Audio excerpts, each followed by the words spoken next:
اور یہ جو بے وقوفی ہوتی ہے نا، اس کی دو وجوہات ہوتی ہیں، ایک ہے عقل کی کمی اور دوسرے علم کی کمی۔ سیدھے راستے سے انسان کب بھٹکتا ہے؟ یا تو علم نہیں ہوتا یا عقل نہیں ہوتی، اپنی بے عقلی کی وجہ سے اور یا بے علمی کی وجہ سے۔ جو بے علم ہوتا ہے وہ مخالفت نہیں کرتا اس راستے کی، جو بے علم ہوتا ہے وہ چلتا چلا جاتا ہے ایسے، لیکن جو بے عقل ہوتا ہے وہ لا علم بھی ہوتا ہے بعض اوقات اور بعض اوقات علم والا بھی ہوتا ہے، لیکن وہ حق کی مخالفت بھی ساتھ شروع کر دیتا ہے۔ ایسا کرنا ناسمجھی ہے۔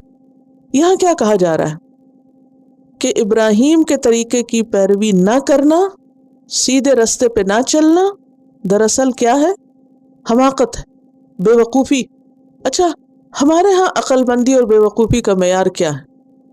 دین پہ چلنا کیا ہے؟ عقل مندی، بے وقوفی؟ تو اللہ سبحانہ وتعالیٰ کیا کہتے ہیں؟ الا انہم ہم السفہاء، کیونکہ منافقین سے بھی جب کہا جاتا تھا نا وَإِذَا قِيلَ لَهُمْ آمِنُوا كَمَا آمَنَ النَّاسِ، ایسا ایمان لاؤ جیسے یہ صحابہ ایمان لائے، قَالُوا أَنُؤْمِنُ كَمَا آمَنَ السُّفَهَاء، وہ سمجھتے تھے کہ ایمان لانے والے تو بے وقوف ہیں، اتنی مشقتیں برداشت کر رہے ہیں، کیا ہم ایسا ایمان لائیں جیسے بے وقوف ایمان لائیں؟ تو اللہ سبحانہ وتعالیٰ نے کیا کہا؟ الا انہم ہم السفہاء، خبردار، بے شک وہ خود ہی بے وقوف ہیں جو دین پہ نہیں چل رہے، ایمان قبول نہیں کر رہے، ولکن لا یشعرون، لیکن وہ شعور نہیں رکھتے۔ تو ومن یرغب عن ملت ابراہیم الا من سفہ نفسہ، کون ہے جو ابراہیم کے طریقے سے روگردانی برتے، توحید کا راستہ چھوڑ کے شرک کی طرف آئے، ہدایت چھوڑ کے گمراہی کی طرف جائے، اور پھر وہ اپنے آپ کو عقل مند سمجھے۔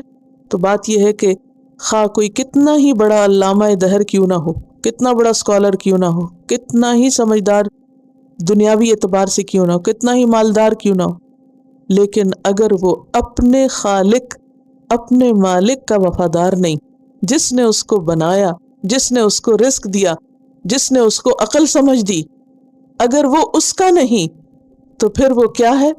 وہ ناسمجھ ہے، بے وقوف ہے، احمق۔ وَلَقَدِ اصْطَفَيْنَاهُ فِي الدُّنْيَا، اور البتہ تحقیق ہم نے اسے دنیا میں چن لیا تھا، ہزاروں لوگوں میں ابراہیم علیہ السلام کو اللہ نے چن لیا۔ کیوں چنا؟ انہی کو کیوں چنا؟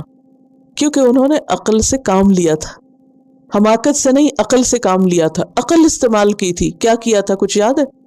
غور و فکر شروع کیا، اپنے رب کی تلاش شروع کی، اور آسمان کو دیکھا، آسمان پہ ستارہ دیکھا، کہا شاید یہ میرا رب ہو۔ جب وہ ڈوب گیا تو کہا نہیں یہ نہیں ہو سکتا، تو ڈوب گیا۔ پھر اس کے بعد چاند کی طرف توجہ کی، کہا شاید یہ رب ہو، یہ بڑا ہے۔ پھر کہا نہیں یہ بھی نہیں ہو سکتا کیونکہ وہ بھی ڈوب گیا۔ سورج کو دیکھا تو کہا شاید یہ رب ہو، نہیں یہ بھی چلا گیا، اندھیرا ہو گیا، رب ایسا نہیں ہو سکتا۔ تو پھر کہا میں تو اپنا چہرہ اس کی طرف کرتا ہوں جو خالق، مالک، مدبر ہے، رب العالمین ہے، میں اس کے ساتھ کسی اور کو شریک نہیں کرتا، کیونکہ جس نے کچھ بنایا نہیں، جو سنتا نہیں، جو کچھ کر نہیں سکتا، وہ عبادت کے لائق کہاں ہو سکتا ہے؟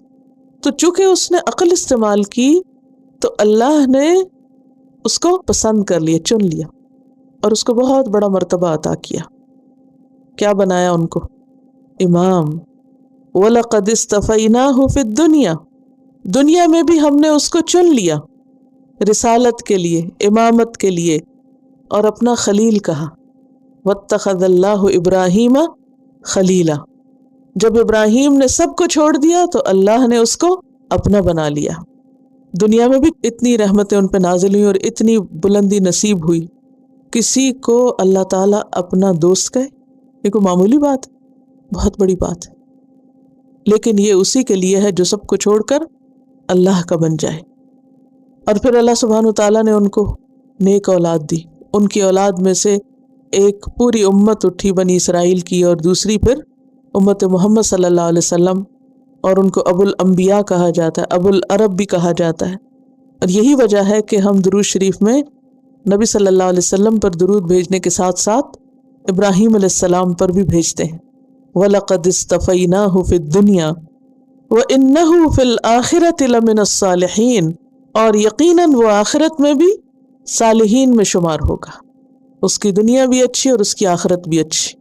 ہم دعائیں مانگتے ہیں نا، ربنا آتنا فی الدنیا حسنۃ وفی الآخرۃ حسنہ، لیکن ابراہیم علیہ السلام کو اللہ سبحانہ وتعالیٰ نے دنیا میں بھی چن لیا اور آخرت میں بھی ان کو چن لیا اور ان کو صالحین میں شمار کر دیا کہ اللہ کے پسندیدہ بندے ہوں گے جن کے لیے بلند درجات ہوں گے، من النبیین والصدیقین والشہداء والصالحین. یہ ہے جو سیدھے رستے پر ہیں. اور بات یہ ہے کہ جو شخص دنیا میں نیکی میں آگے ہوگا وہ آخرت کے درجات میں بھی آگے ہوگا. آخرت دنیا ہی کا تو دوسرا حصہ ہے، جیسے آپ یہاں ہوں گے ویسے ہی وہاں آپ کو ملے گا. تو ابراہیم علیہ السلام کے طریقے اور آپ کی فضیلت بیان کر کے، دنیا اور آخرت میں آپ کا مقام بیان کر کے اللہ سبحانہ وتعالی ہم سب کو ان کے طریقے کی پیروی کرنے کی دعوت دے رہے ہیں، اور ساتھ ہی یہ بھی بتا رہے ہیں کہ جو اس طریقے کو فالو نہیں کرے گا وہ پھر سیلف ڈسپشن کا شکار ہے، خود کو بے وقوف بنا رہا ہے، اپنے آپ کو دھوکہ دے رہا ہے، ناسمجھی کا ثبوت دے رہا ہے. وَمَن يَرْغَبُ عَن مِّلَّةِ إِبْرَاهِيمَ إِلَّا مَن سَفِهَ نَفْسَهُ وَلَقَدِ اصْطَفَيْنَاهُ فِي الدُّنْيَا وَإِنَّهُ فِي الْآخِرَةِ لَمِنَ الصَّالِحِينَ.